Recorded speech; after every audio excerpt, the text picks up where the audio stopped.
noite, comunidade acadêmica.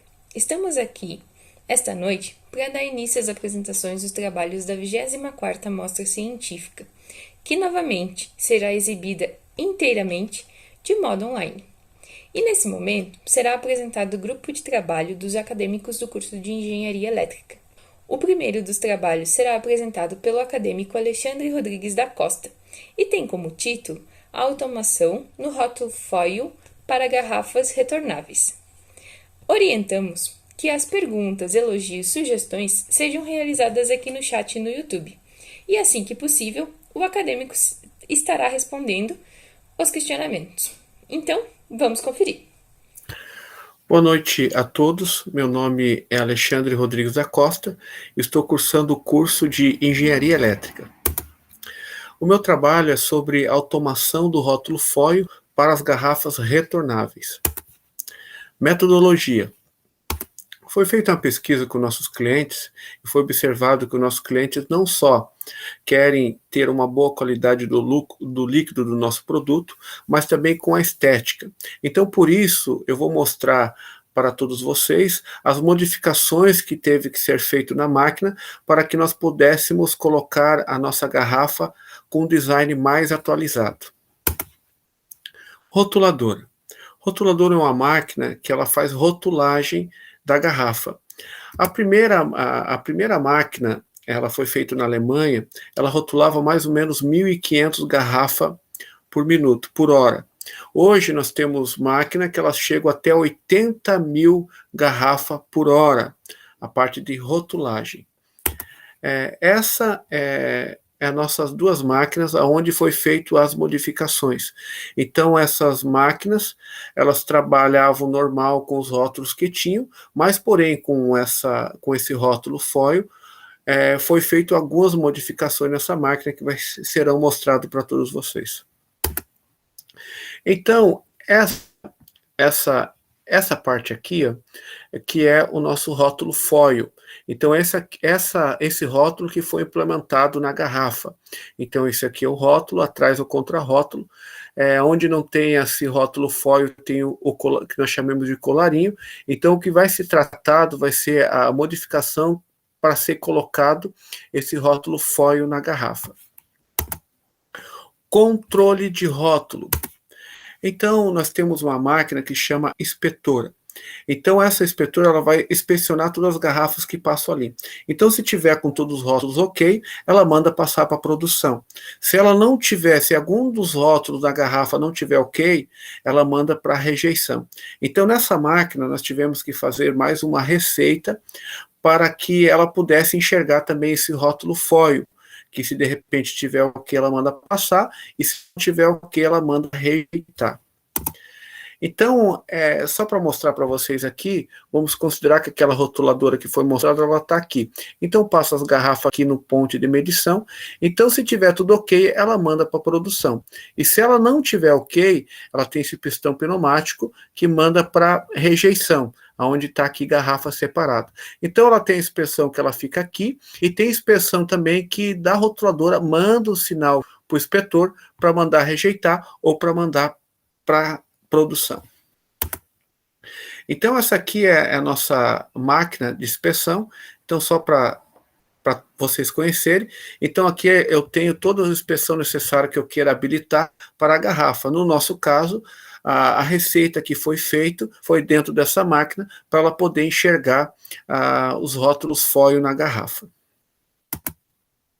Modificação para a implantação do foil. Exaustor. Então, esse rótulo foil, ela é um rótulo metalizado e muito fino. Ela não pode ter água na garrafa que danifica a colagem do rótulo na garrafa. Então, ela sai de uma máquina chamada pasteurizador, ela já sai molhada, vamos por assim, dessa máquina. Então, ela anda nos transportes até chegar na rotuladora. Então, foi colocado um exaustor para que garantir que antes de chegar na máquina, ela esteja seca para nós ter uma boa rotulagem. Então aqui está o exaustor que foi instalado. Então aqui não tinha, foi instalado por causa desse trabalho, então foi instalado antes da rotuladora. Então, aqui é um motor que foi instalado, aqui a parte de exaustão, e aqui é onde que passa a garrafa, aonde é tirado a água da garrafa. Ou, de repente, aquilo que não secou, ela garante que tira tudo, deixa a garrafa sequinho, para chegar na rotuladora para ter uma boa rotulagem. Também foi implementado um controlador de temperatura. Por quê? Porque ela tem que trabalhar esse rótulo entre 25 graus a 31 graus. Ela tem que trabalhar nessa faixa. Se ela tiver acima de 31 graus, ela vai danificar o rótulo por ser muito fina. E se for abaixo de 25 graus, a cola também não vai colar o rótulo. Então ela tem que trabalhar nessa faixa. Esse, então, é o controlador de temperatura que foi instalado para manter esse controle entre 25 graus e 31 graus para ter uma boa rotulagem na máquina. Sensor de presença de rótulo foil. Então, foi instalado 2 sensores de presença. Como ela é um rótulo metalizado, ela tem que ser um sensor específico para ela. Então, não podia ser qualquer sensor comum que enxerga os outros rótulos. Então, foi instalado 2 sensores. Esse sensor aqui, que é no começo da máquina, e esse sensor aqui, que é no final da máquina. Por que 2 sensores? Então, esse sensor vai garantir que quando a máquina estiver rotulando, que ela estiver rotulando o rótulo foil, vai garantir que saiu ali com o rótulo. E no processo da máquina, pode ser que ela venha se danificar esse rótulo, ou de repente até cair esse rótulo. Então, tem um sensor na saída também para verificar que o rótulo foil esteja ainda na garrafa. Então, se passando nesses 2 sensores estiver ok, ela manda sensor para o inspetor, a qual foi olhado alguns slides atrás, e ela manda aí para a produção. Se porventura tiver nesses 2 sensores, ela não conseguir enxergar o rótulo foil, ela vai mandar um sinal para a inspetora e vai mandar rejeitar. Escova giratória. Então, a escova giratória foi implementado também na máquina rotuladora. Por quê? Porque como esse rótulo é muito fino, então pode ser que na hora de rotular ela não fique bem fixado na garrafa. Então foi instalado essa escova giratória que vai moldar melhor esse rótulo para ficar mais bonito na garrafa. Então, ele está aqui de 2 ângulos diferentes. Então está aqui essa parte aqui de um ângulo e aqui de um ângulo diferente. Então ela vai modular a garrafa e também, se tiver algum resíduo de água, ela também vai tirar. Então, considerações finais.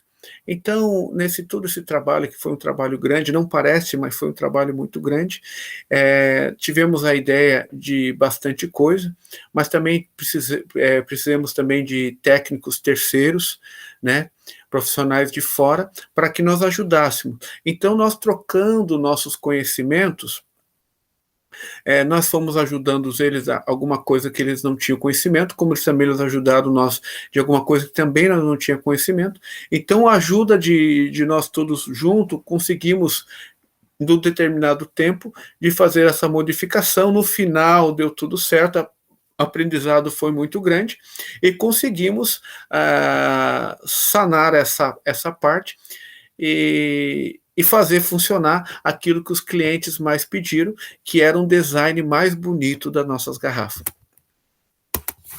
Então, eu agradeço a todos também por ter assistido esses slides, essa apresentação.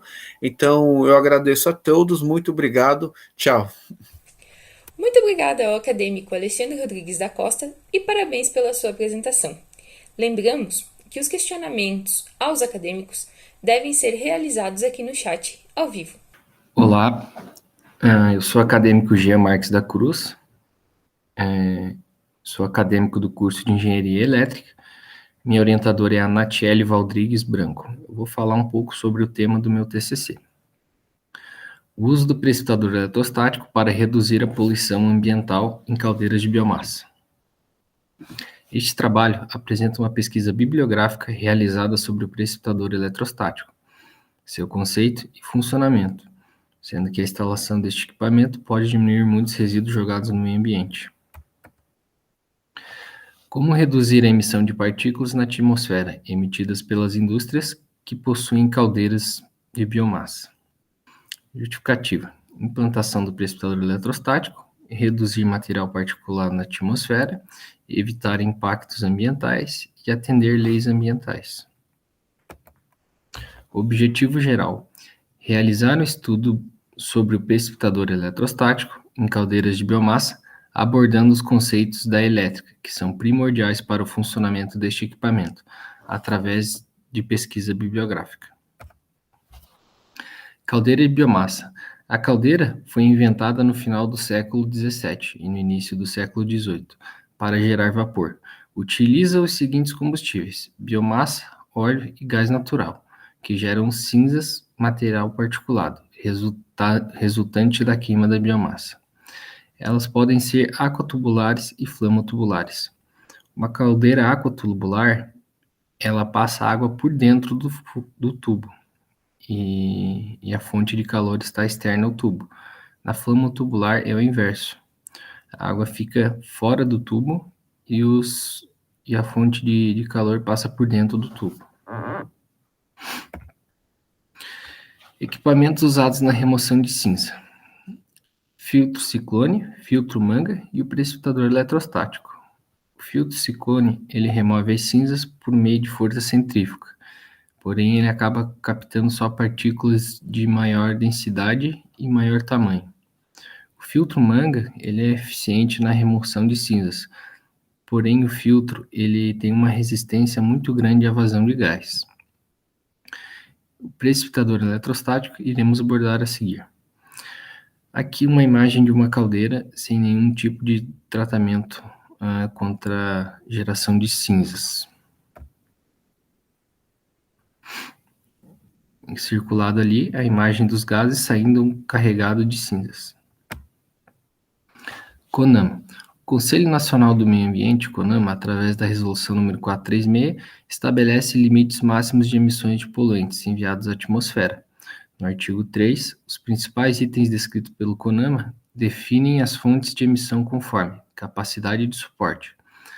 Como determinada região consegue absorver as remanescentes de sua fonte emissora, a fim de atender os padrões ambientais e recursos naturais.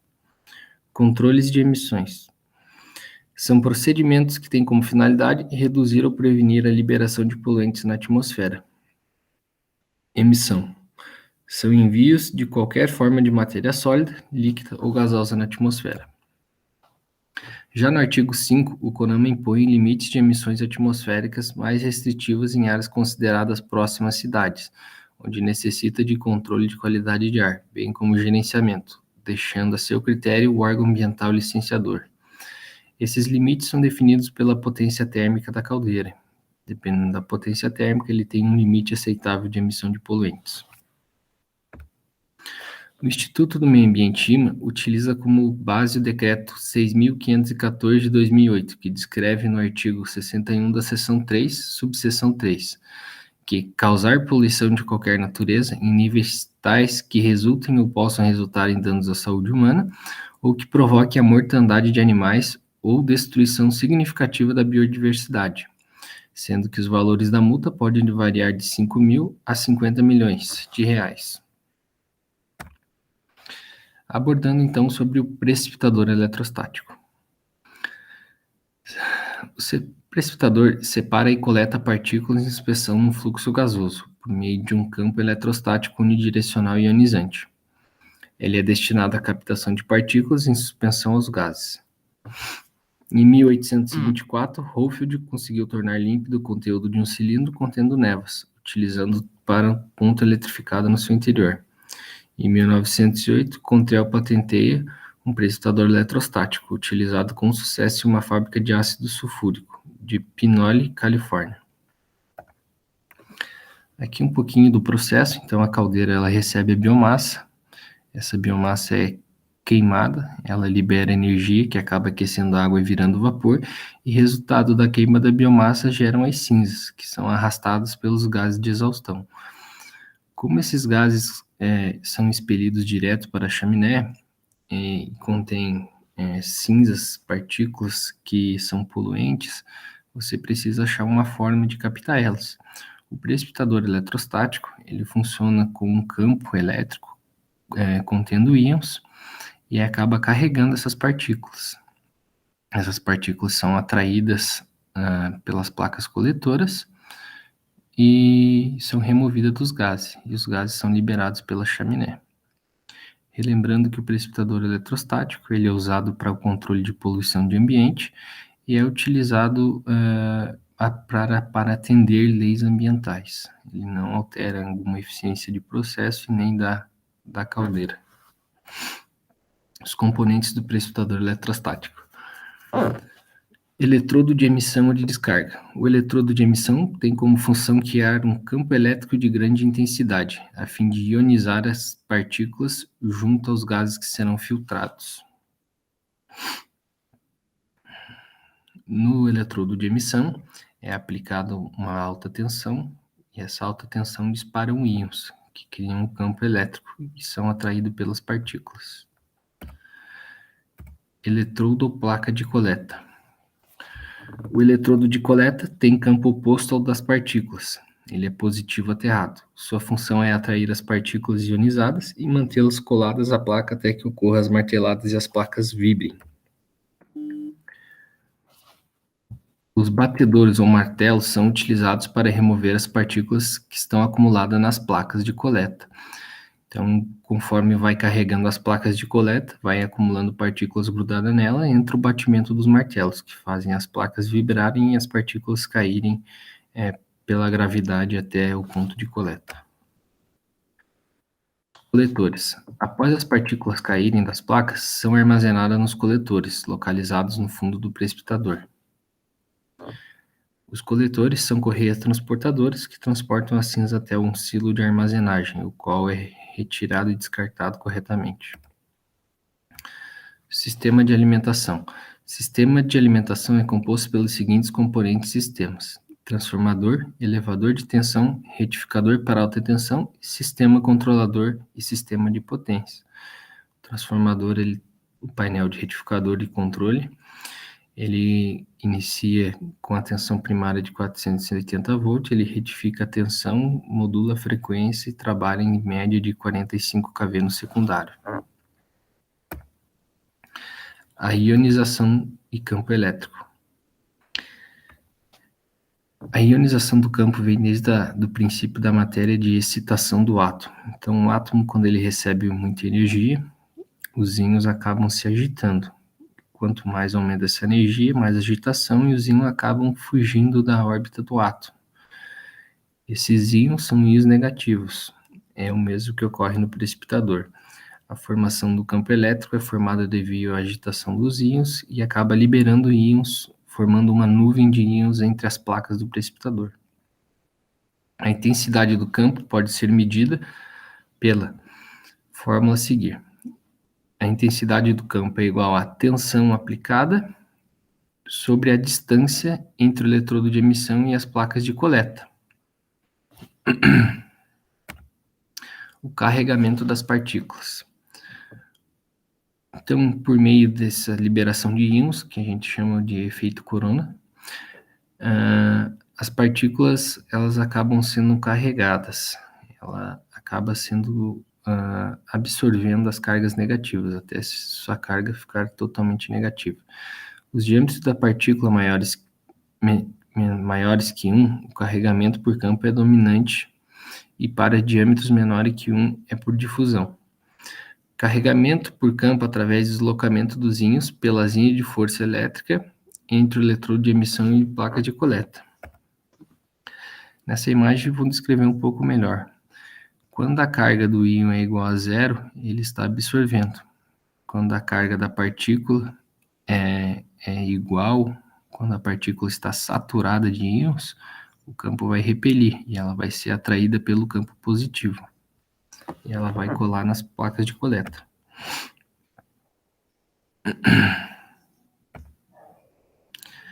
Carregamento da partícula.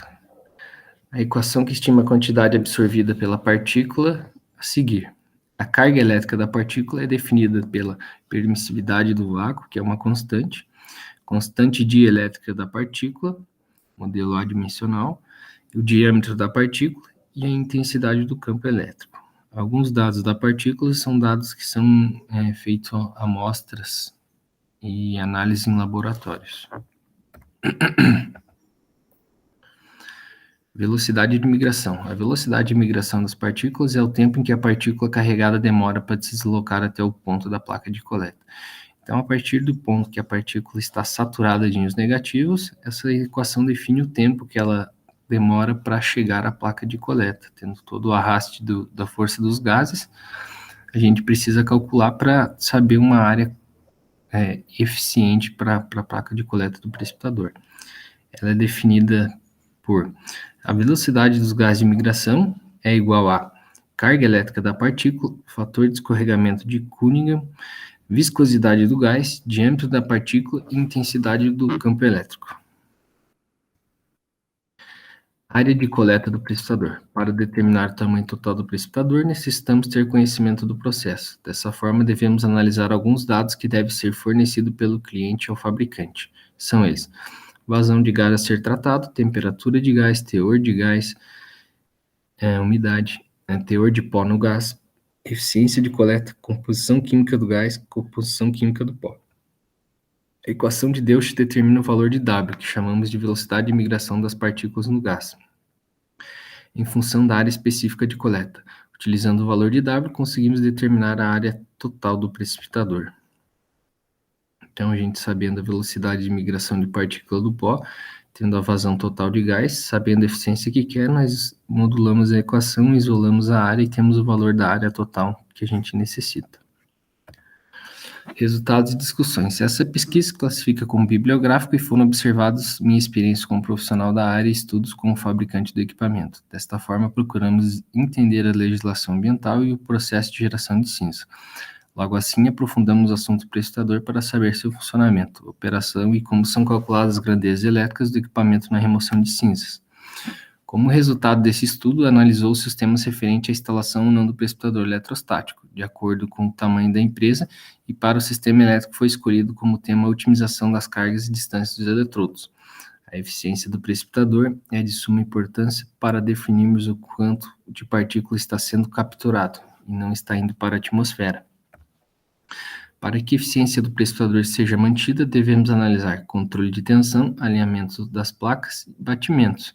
O controle da tensão é importante porque, conforme a placa de coleta vai se carregando, ela vai diminuindo a distância entre o eletrodo de emissão com a placa de coleta.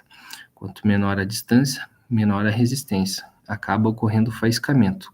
Faiscamento é a descarga da tensão direto para a terra. Quando ocorre isso, o eletrodo de emissão para de fazer o efeito corona. Então, a intensidade do campo elétrico naquele ponto vai cair e as partículas vão acabar não sendo carregadas. O alinhamento das placas é muito importante também, devido à intensidade do campo. Se as placas estiverem desalinhadas, a intensidade num campo e outro vai variar, o que vai ajudar a não manter a eficiência do precipitador. E os batimentos são importantes por quê? Porque conforme vai acumulando material na placa de coleta, se não ocorrer os batimentos, vai ocorrendo uma camada de partículas. Quando essa camada aumenta muito, pode gerar o faiscamento. Então, o controle dos batimentos é muito importante para manter a intensidade do campo elétrico constante. Observou-se que sua implementação é de grande valia. A avaliação do seu custo-benefício é muito boa em comparação aos demais tipos de filtros similares existentes no mercado, tendo um custo de manutenção inferior aos demais e eficiência próxima a 99% na eliminação de resíduos de cinzas finas. Conclui-se que o uso do precipitador eletrostático nas caldeiras podem colaborar para a redução da poluição do meio ambiente, mantendo a produtividade e os lucros nas indústrias, contribuindo assim para um ambiente mais sustentável. Este estudo atingiu seu objetivo, ampliando o conhecimento científico do acadêmico quanto ao uso do precipitador em caldeiras de biomassa, através do conceito de elétrica, que são primordiais para o funcionamento desse equipamento abordado através desta pesquisa.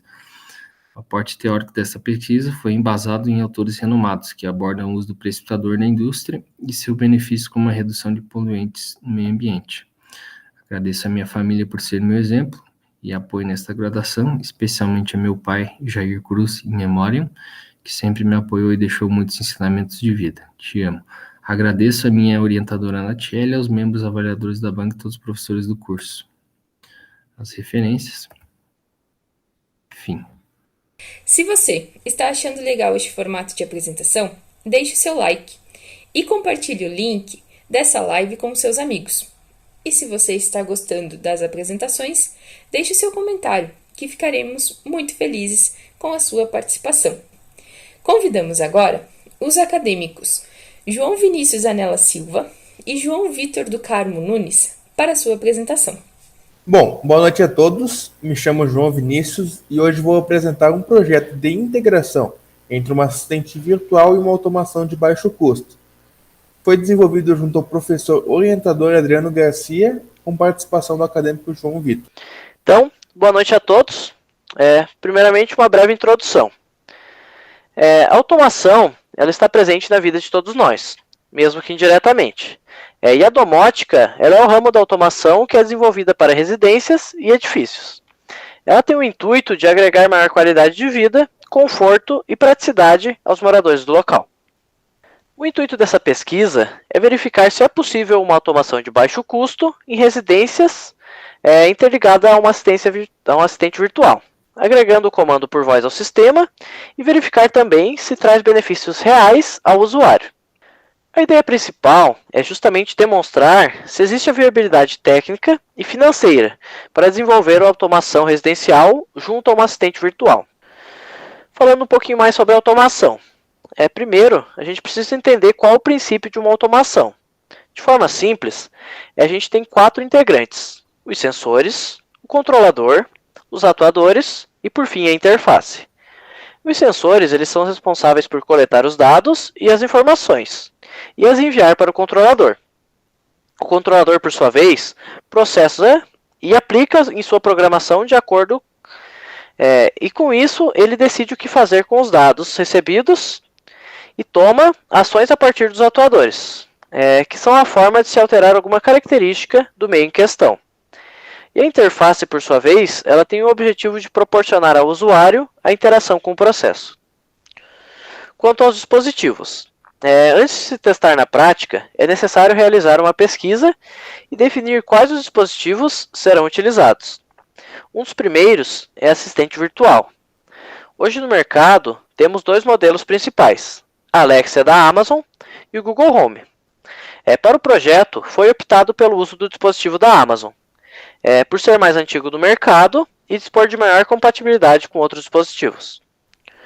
Quanto aos dispositivos auxiliares, quem compra um assistente virtual costuma querer investir em outros dispositivos compatíveis com o sistema. Porém, o custo desses dispositivos no Brasil ainda é muito alto, onde uma simples lâmpada chega na faixa de R$100 para marcas menos conhecidas e R$300 em marcas de maior apelo, né? Ou então um dispositivo da marca Sonoff, capaz de ligar e desligar uma lâmpada, pode chegar até R$75.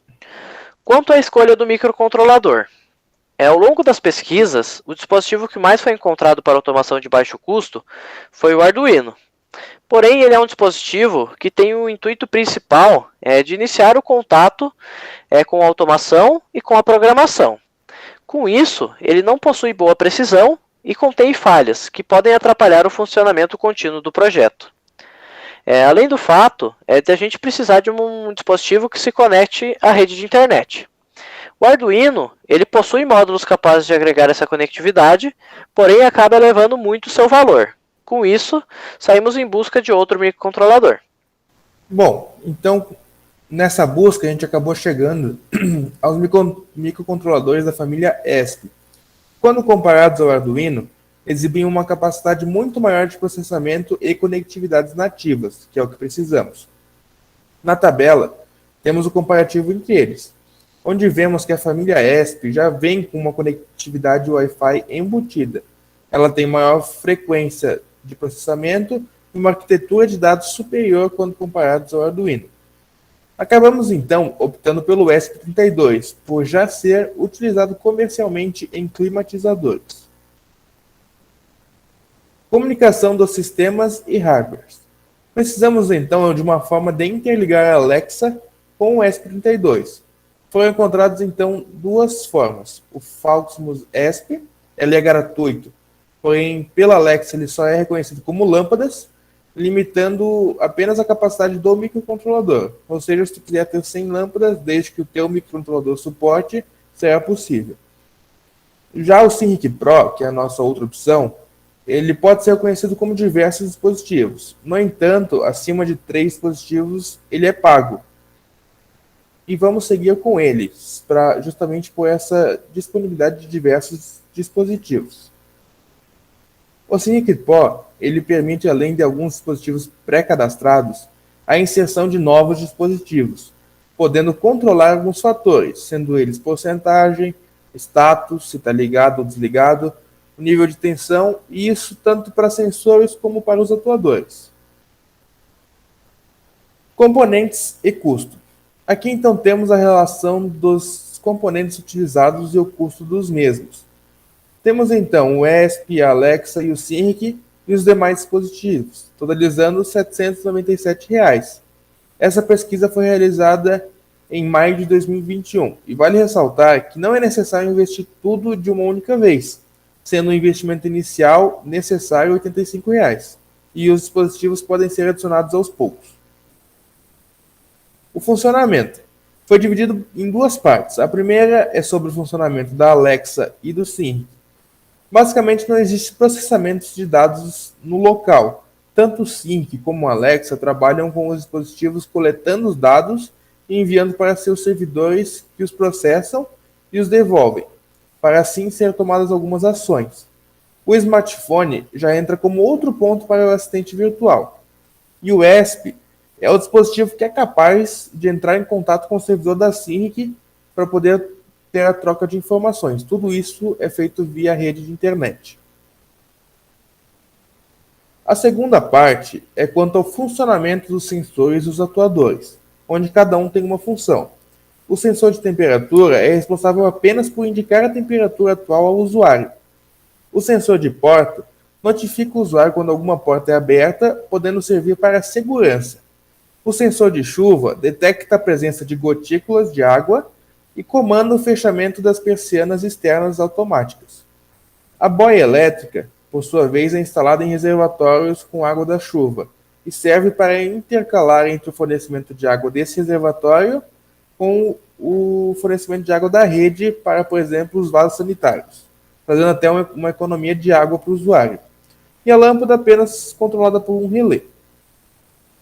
Aqui nós temos a imagem completa do sistema, para se observar a interligação dos dispositivos. Basicamente, os sensores comunicam com o ESP se comunica com a Sync, que se comunica com a Alexa, daí vai para a Amazon, e depois retorna tudo chegando novamente para o ESP, que atua conforme necessário. Tudo isso é feito muito rápido, questão de milissegundos. Já aqui nós temos duas imagens que demonstram o funcionamento do sensor de temperatura e o de porta, onde o de temperatura mostra a temperatura atual e o sensor de porta mostra a situação atual daquela porta, se está aberta ou se está fechada. Bom, resultados e discussão. Nos testes, se encontraram pontos de melhorias e dificuldades, onde algumas vezes a placa responsável por converter as informações do computador para o ESP falhava, e era necessário reiniciar todo o processo de gravação. No entanto, isso é feito apenas uma vez, não seria algo muito grave. Mas um problema muito importante a se ressaltar é a falta de energia ou de conexão com a internet, onde todo o sistema fica inativo. Com isso, é recomendada a instalação de um no-break para manter pelo menos o sistema essencial ativo e evitar que objetos que possam também dificultar a comunicação com Wi-Fi entre o ESP e o roteador, como objetos metálicos ou paredes. Outro ponto a ser melhorado seria a inserção de acionamentos manuais para os dispositivos, para evitar essa dependência do sistema, mas no geral apresentou um bom funcionamento. Assim como dito anteriormente na justificativa, se observa que o projeto atendeu aos requisitos, sendo que mostrou ser realmente possível a integração entre assistente e automação de baixo custo. Também foi capaz de trazer benefícios reais aos usuários. No entanto, para ser posto em prática real e ter um funcionamento contínuo, é necessário passar por melhorias. Essas seriam nossas referências. E muito obrigado. Agradeço pela atenção de todos. Muito obrigada aos acadêmicos João Vinícius Alnella Silva e João Vitor do Carmo Nunes, e parabéns pela sua apresentação. Lembramos que os questionamentos aos acadêmicos devem ser realizados aqui no chat ao vivo. E se você está achando legal o formato das apresentações, deixe o seu like e compartilhe o link dessa live com seus amigos. Se você está gostando das apresentações, deixe o seu comentário, que ficaremos muito felizes com a sua participação.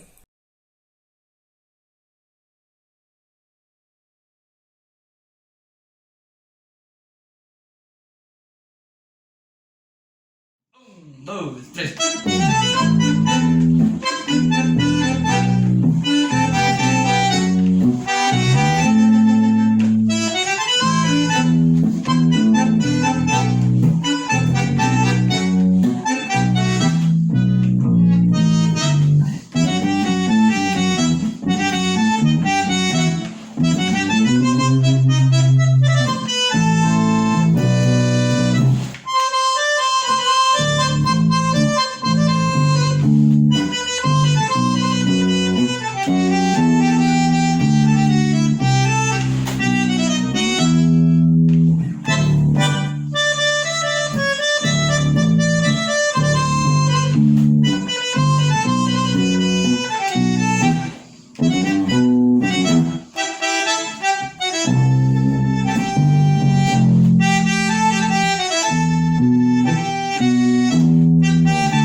Divine intervention, a rocket's in the game, my turn to win someone, learn some, but I won't hesitate no more, no more.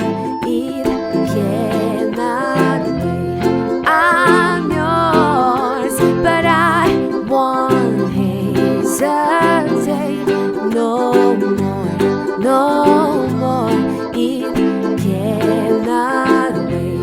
I'm yours.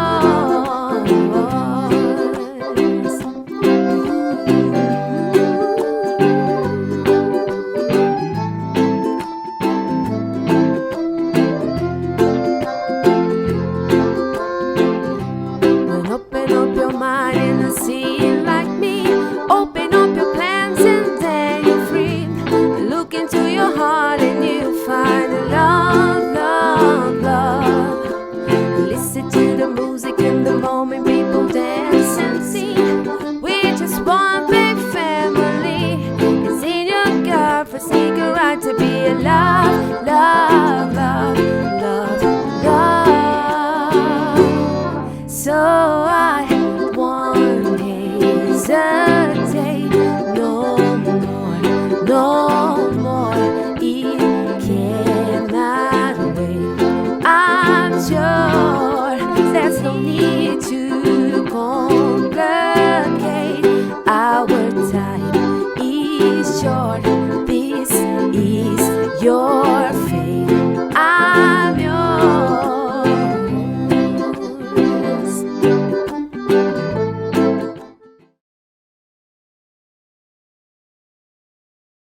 Convidamos agora os acadêmicos João Vitor do Carmo Nunes e João Vinícius Anela Silva para sua apresentação. Boa noite a todos. Meu nome é João Vitor e junto com o acadêmico João Vinícius, a gente realizou essa apresentação com o tema Energia Solar. Quais as formas de se instalar? Somos acadêmicos do curso de Engenharia Elétrica. A energia solar, ela já é uma tecnologia que é aproveitada desde 1910. O primeiro equipamento de energia solar foi instalado lá no deserto do Saara. Então, já é de conhecimento de todos que essa é uma energia limpa, que não agride o meio ambiente e é uma alternativa para muitos países que não têm, como por exemplo a opção das hidrelétricas, né? E ela é uma energia que vem crescendo bastante nos últimos anos. Isso todo mundo estuda e muita gente já tem esse conhecimento. Entretanto, o conhecimento mais técnico quanto à instalação dessa energia, ele ainda não é tão difundido, né? E é isso que a gente tenta trazer um pouquinho aqui nesse trabalho. Bom, aqui a gente tem uma visão geral de como é feita uma instalação. A gente tem, primeiramente, os painéis solares, e esses painéis eles vão estar gerando a energia em corrente contínua. O que não serve para a gente estar utilizando dentro da residência, né? Portanto, essa energia ela tem que passar primeiramente por um inversor, para que aí sim estar disponível para ser utilizada. O nosso foco no trabalho aqui está principalmente nesses inversores. No mercado, a gente tem principalmente dois modelos, o microinversor e o inversor convencional. A gente vai estar aqui destacando as principais vantagens de cada um e as suas diferenças, e as diferenças entre eles, né? Aqui na imagem também, a gente destaca que mesmo com a instalação dos painéis solares, a gente não tem a independência da energia. Ainda é necessário ter uma alimentação externa, né? Aqui em Santa Catarina a gente recebe energia da Celesc, né? E portanto também ainda tem a presença do medidor. Aqui eu tenho a imagem dos dois modelos, né? O inversor convencional e o microinversor. Agora a gente vai estar destacando quais são as particularidades de cada um. Na instalação da esquerda, do inversor convencional, a gente pode notar que os painéis eles são interligados em série. Enquanto no microinversor, cada painel possui uma rede independente ligando cada painel ao microinversor. O que isso vai acarretar? Cada painel ele gera cerca de 40 volts. Portanto, tendo uma rede independente, quando o técnico for fazer a instalação ou uma manutenção, mesmo que ele entre em contato com esse cabeamento, ele não sofre nenhum risco, pois 40 volts corrente contínua não é suficiente para dar um choque nele. Enquanto no inversor convencional, os painéis são interligados em série. Isso acarreta que a tensão ela eleva na interligação de cada um dos painéis. Portanto, se o técnico ele entrar em contato com essa rede, ele pode aí sim estar sofrendo algum risco. Então esse é o primeiro ponto de diferença entre eles. Agora o João vai estar dando continuidade da apresentação e falando um pouquinho mais sobre o sistema. Bom, boa noite a todos. Falando um pouco mais sobre os dois, eu gostaria de destacar primeiro sobre a instalação de cada um. Com o microinversor, ele acaba sendo instalado junto aos painéis solares lá no telhado e fica bem próximo a eles, então acaba não necessitando de uma infraestrutura interna muito grande. Já com o inversor comum, a gente acaba tendo que instalar ele dentro de casa, ou seja, a gente acaba tendo que levar essa corrente contínua dos painéis para dentro de um cômodo. Sendo assim, a gente acaba necessitando normalmente de um quadro geral para essa corrente contínua, normalmente conhecido como string box. Dentro dela, a gente acaba tendo alguns componentes que são obrigatórios por norma, que seria um dispositivo de seccionamento e os DPS, e também é recomendada a instalação de um dispositivo de segurança. No caso dessa imagem, são fusíveis. Bom, tendo um quadro de distribuição de corrente contínua, que necessita ser separado da corrente alternada, a gente acaba tendo a necessidade de componentes de corrente contínua, ou seja, acaba trazendo um custo um pouco mais alto para esse tipo de instalação nessa parte. Enquanto isso, no microinversor, o maior custo agregado é no próprio microinversor. Outro ponto que diferencia bastante os dois é que, como os microinversores são instalados cada placa ligada em uma entrada dele, a gente acaba tendo uma eficiência energética maior, onde caso um dos painéis sofra sombreamento, os outros permanecem gerando na eficiência máxima, enquanto só aquele painel é prejudicado. E o microinversor consegue conciliar isso bem. Já no inversor comum, como a gente tem uma série entre os painéis, caso um deles sofra algum dano ou seja sombreado e tenha sua eficiência reduzida, por exemplo, a 50%, como na imagem, todos os outros painéis acabam sofrendo com isso, tendo toda a eficiência do sistema reduzida. Outro ponto seria como na imagem a gente tem 4 microinversores para painéis. Caso um deles queime, os demais o sistema continua operando e te trazendo energia. Enquanto caso o microinversor pare, ou inversor comum, quer dizer, a gente perde totalmente o sistema de energia solar, trabalhando apenas com o da rede da Celesc. Nas pesquisas que a gente realizou, a gente acabou encontrando um teste onde eles compararam o microinversor com o inversor convencional, tendo 2 placas para cada um instaladas intercaladamente geradas para o Sol. O teste foi realizado durante um dia e os 2 sistemas foram energizados ao mesmo tempo e desenergizados ao mesmo tempo. Aqui a gente acaba tendo o resultado durante esse dia. Enquanto na direita nós temos o inversor convencional, ele acabou gerando 2.135 watts-hora em um dia, enquanto o microinversor acabou gerando 2.322 watt-hora em um dia. A gente nota aqui aquela principal diferença quanto ao sombreamento. Provavelmente essa diferença que acabou tendo foi devido a isso. Um dos painéis, ou 2 dos painéis, um de cada, acabou sofrendo sombreamento, o inversor convencional acabou perdendo e o microinversor acabou gerando um pouco mais. Se for analisado isso no período de um mês, acaba sendo uma diferença bem grande, mesmo que o custo para a instalação inicial do microinversor seja mais alto. Essas são as nossas referências e muito obrigado. Muito obrigada aos acadêmicos João Vitor do Carmo Nunes e João Vinícius Anela Silva e parabéns pela sua apresentação. Convidamos agora os acadêmicos Luan Fontana Moreira e Tainá Favoreto de Jesus para sua apresentação. Boa noite a todos. Eu, Tainá, juntamente com o Luan, somos acadêmicos do curso de Engenharia Elétrica da 10ª fase. Vamos estar apresentando um trabalho, né, sobre a geração de energia por biomassa. Então, começando aqui, pela pergunta, né, o que é biomassa? Biomassa é toda matéria orgânica de origem vegetal ou animal usada com finalidade de produzir energia elétrica, obtida a partir da decomposição, reaproveitamento de resíduos ou cultivo. A gente tem 4 tipos de fontes de biomassa, né? A biomassa natural, então, que vem de resíduos, né, naturais. A gente tem a biomassa de excedentes agrícolas, a biomassa de resíduos e biomassa de cultivos energéticos. Então, são esses 4 tipos. A gente tem, então, as formas de, né, biomassa. A gente tem a sólida, a líquida e a gasosa. Então, na sólida vai entrar madeira, carvão vegetal, bagaço de cana-de-açúcar, lixo orgânico, palha de arroz, palha de milho, resíduos industriais e biodegradáveis. Na parte da biomassa líquida, a gente tem 2 tipos, biodiesel e bioetanol. Na gasosa, a gente tem, né, o biogás.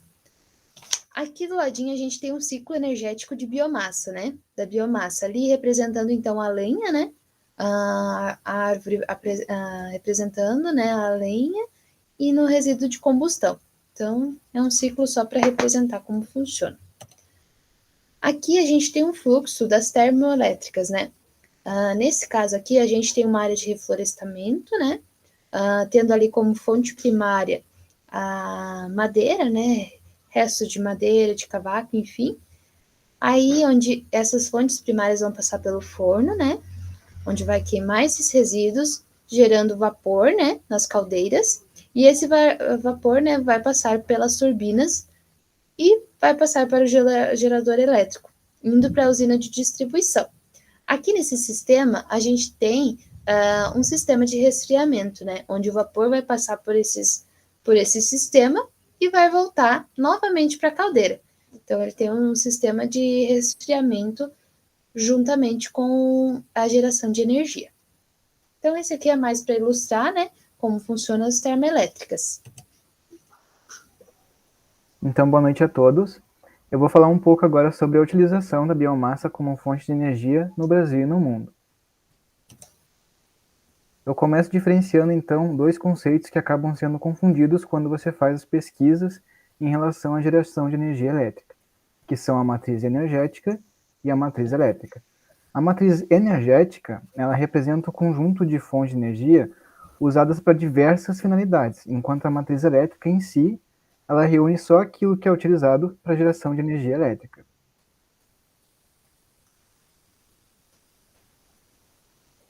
Então agora a gente vai falar um pouco sobre a matriz elétrica do Brasil e do mundo.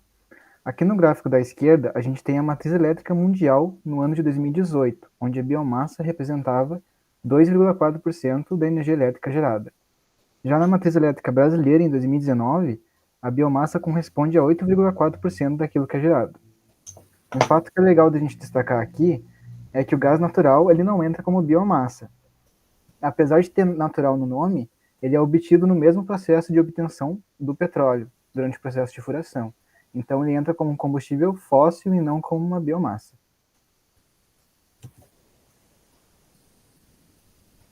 Agora falando um pouco sobre os perfis de utilização aqui do Brasil, né? A principal fonte de biomassa seria o bagaço de cana-de-açúcar, que é utilizado principalmente no Nordeste, no Sudeste e no Sul. Já nas regiões Centro-Oeste e Norte, a principal fonte seria a lenha. O carvão, apesar de ser um mineral, muitas vezes é utilizado junto com a biomassa devido ao fato de ela ter uma baixa eficiência. Então, muitas vezes se utiliza uma porcentagem de biomassa junto com uma porcentagem de carvão para conseguir ter um aproveitamento um pouco melhor do calor que é liberado durante o processo de queima. Agora falando então sobre as usinas de biomassa a partir do bagaço de cana-de-açúcar aqui no país, o Brasil ele possui 388 usinas movidas a biomassa. Dessas, 315 funcionam a partir do bagaço da cana-de-açúcar. 203 dessas 315, elas são concentradas na região sudeste, sendo 171 delas no estado de São Paulo. Falando agora um pouco das vantagens da utilização da biomassa, é que ela é uma fonte de energia renovável, então é basicamente reaproveitamento de resíduos de diversas formas. Ela gera poucos poluentes quando comparada à utilização de fontes não renováveis, então apesar de ser obtida a partir do processo de combustão, os níveis de CO2 que são liberados com a biomassa são bem menores do que os combustíveis fósseis. Ela também possui um baixo custo e uma alta capacidade de reaproveitamento dos resíduos, e também não colabora para a intensificação do efeito estufa. Quanto às desvantagens, nos locais onde a lenha é a principal fonte de biomassa, acaba se provocando um desmatamento de extensas áreas. Também existe uma dificuldade maior na questão de transporte e armazenamento da biomassa sólida. Então, devido ao tamanho, muitas vezes é preciso de locais muito grandes para estar armazenando essa biomassa. Também, como eu já havia citado, apresenta uma eficiência reduzida, o que faz com que muitas vezes tenha que ser usada junto com carvão, e os biocombustíveis líquidos podem provocar o aumento de chuvas ácidas. Então, aqui a gente tem algumas alternativas, né, para a redução do impacto ambiental da biomassa. Uma delas é a utilização de madeiras provenientes de áreas de reflorestamento, né? Então, a gente tem aqui uma alternativa, né?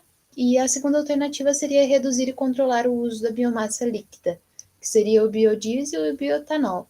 Então, utilizando, né, dos outros tipos de biomassa seria uma alternativa também. Falando um pouco em questão de custo de geração, muitas vezes a biomassa acaba não sendo considerada nas estatísticas, mas segundo um estudo que foi realizado pela Câmara de Comercialização de Energia Elétrica no ano passado, o custo de geração de energia elétrica por biomassa em 2019 chegou a atingir R$ 246 por megawatt gerado, enquanto que em comparação com a energia eólica, por exemplo, essa atingiu 195 megawatts-hora, sendo no ano passado considerada a mais barata. Aqui estão as nossas referências, né? Para quem tiver interesse e quiser saber mais, né, sobre biomassa. Obrigada a todos pela atenção. Muito obrigado pela atenção. Uma boa noite. Muito obrigada aos acadêmicos Luan Fontana Moreira e Tainá Favaretto de Jesus. E parabéns pela sua apresentação. Lembramos que os questionamentos aos acadêmicos devem ser realizados aqui no chat ao vivo. E se você está gostando do formato das apresentações, deixe o seu like e compartilhe o link com os seus amigos. E se você está gostando das apresentações, deixe o seu comentário, que ficaremos muito felizes com a sua participação. Convidamos agora o acadêmico Michael Queiroz para a sua apresentação. Olá a todos, meu nome é Michael Befarte Queiroz, a minha professora orientadora é a Natiele Valdrigues Branco, e eu sou acadêmico aí do curso de Engenharia Elétrica. Eu trouxe para vocês aí um projeto de um sistema automatizado para hortas e plantações. Então, através da problemática que eu vou estar explicando para vocês aí, é que saiu essa ideia. Na cidade de Correia Pinto, um certo agricultor, ele está construindo uma estufa para a criação de morangos, onde essa estufa ela é localizada aí a cerca de 12 quilômetros da cidade de Correia Pinto, e ele veio comentar comigo que uma das principais causas de ele querer estar montando um sistema automatizado para essa estufa é a parte mesmo de custo com a localização, com a devida localização ser distante da cidade, né? Ela fica na parte do interior. Ele chega aí até 2 vezes ao dia, ou pelo menos uma vez ao dia ele tem que estar se dirigindo até esse local. Então, com isso, ele está gastando uma quantia aí bem relativamente grande, né? Para estar fazendo esse deslocamento. E outro problema que ele encontrava era para fazer a parte de irrigação dessas plantas, né? Das mudas de morango, aonde às vezes ele irrigava demais, né? Usava muita água para que ele não precisasse estar retornando ao local tão cedo. E muitas vezes ele colocava água e não era suficiente, ou seja, quando ele chegava, as mudas já tinham sentido bastante a falta da água. Dessa forma, então, perdendo uma certa qualidade no produto dele, né? Hoje, a estufa ela já está produzindo, né? Ela está desse tipo, mas ela ainda não está em fase de término, né? Ela está ainda em processo. Como vocês podem ver na imagem, a parte das laterais dessa estufa aí estão descobertas ainda, né? Ela já está em funcionamento, mas ainda não está completamente pronta. E a partir daí, então eu sugeri um sistema que vai fazer toda a parte de irrigação e controle das condições climáticas para essa estufa, ou seja, esse sistema ele foi criado para fazer irrigação automática da plantação, para controlar a temperatura, né? Fazer o controle de temperatura, ou seja, aquecer quando necessário e resfriar quando necessário, e também através da plataforma Arduino aí, né? Trazer uma comunicação com esse agricultor através de uma tela de LCD, aonde quando ele chega nesse local ele consegue monitorar então essas variáveis, né? Ele consegue monitorar o processo. Ele vai saber como está o processo naquele momento, através dessa tela, como se fosse assim, um supervisório, né?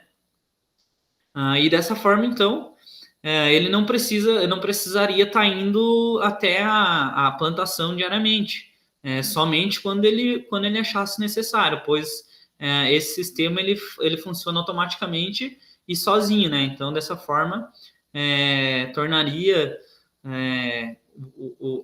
essa plantação ainda mais viável e aumentaria a qualidade.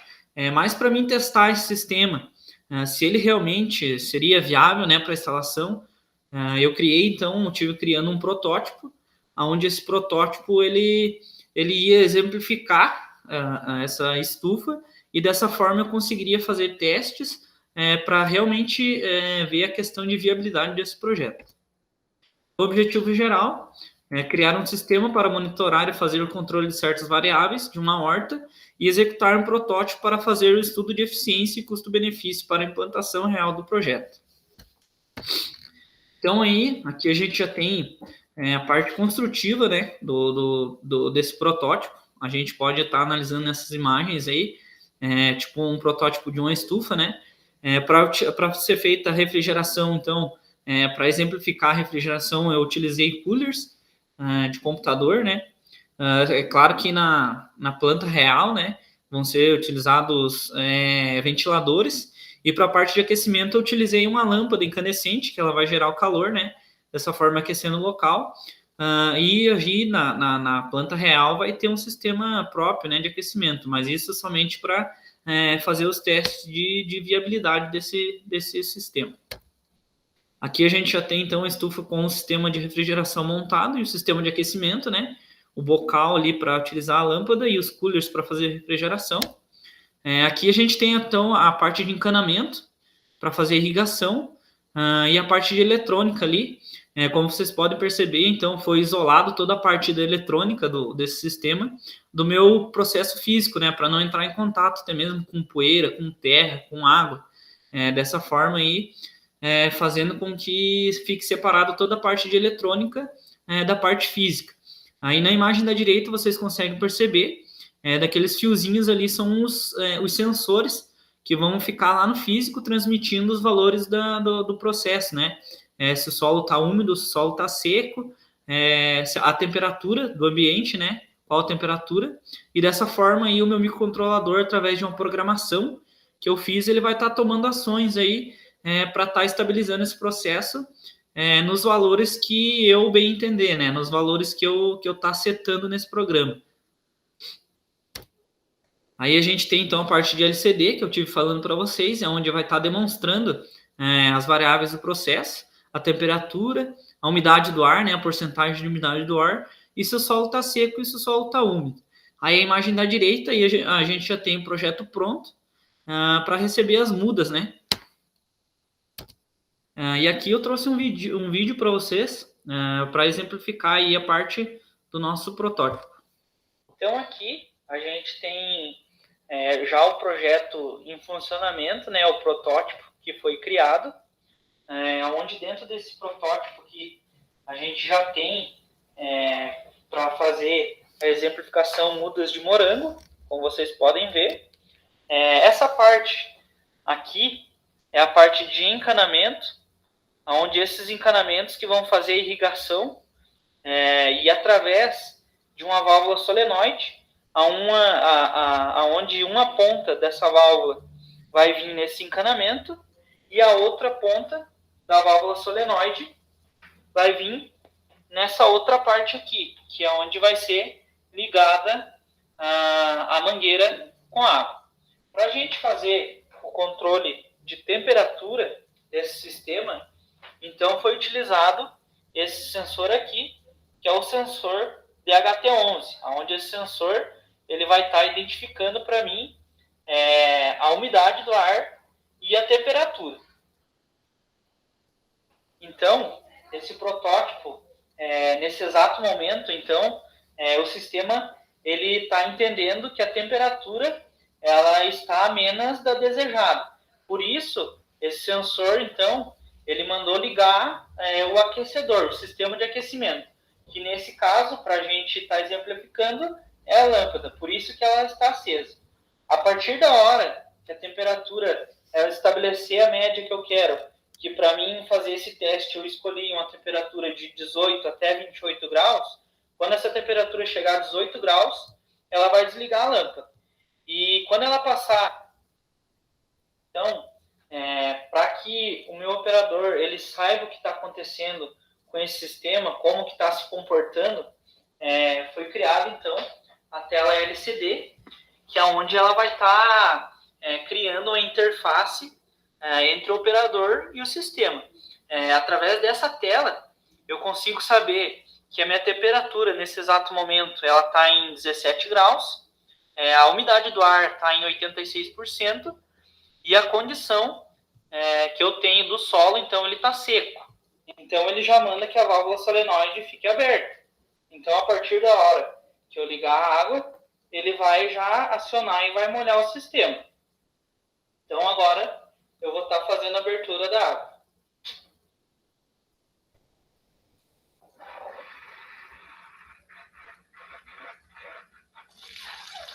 Aí, ele já, então, está molhando o sistema.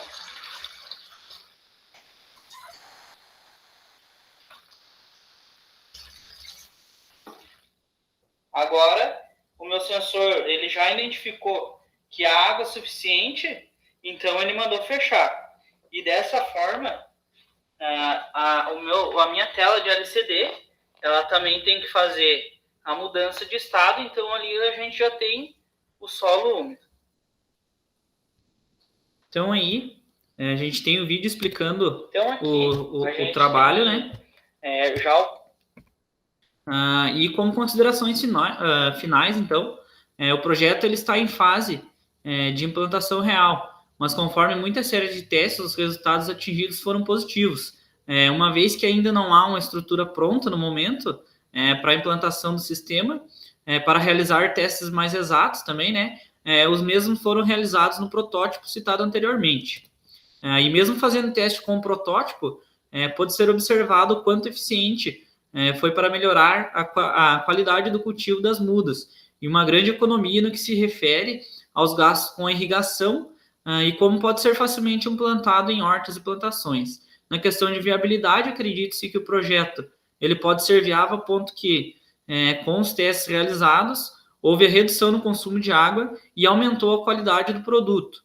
Assim pode-se estimar, então, que haverá um retorno do investimento a longo prazo. Então, o meu trabalho ele fica por aqui. Aqui estão as minhas referências. E eu deixo o meu muito obrigado aí a todos vocês. É isso aí, pessoal. Parabéns ao acadêmico Michael Queiroz. É isso aí, pessoal. Parabéns ao acadêmico Michael Queiroz pela sua apresentação do seu trabalho. Aproveito para parabenizar todos os acadêmicos deste grupo de trabalho do curso de Engenharia Elétrica. E também parabenizo toda a equipe organizadora da 24ª Mostra Científica da nossa querida Uniplac.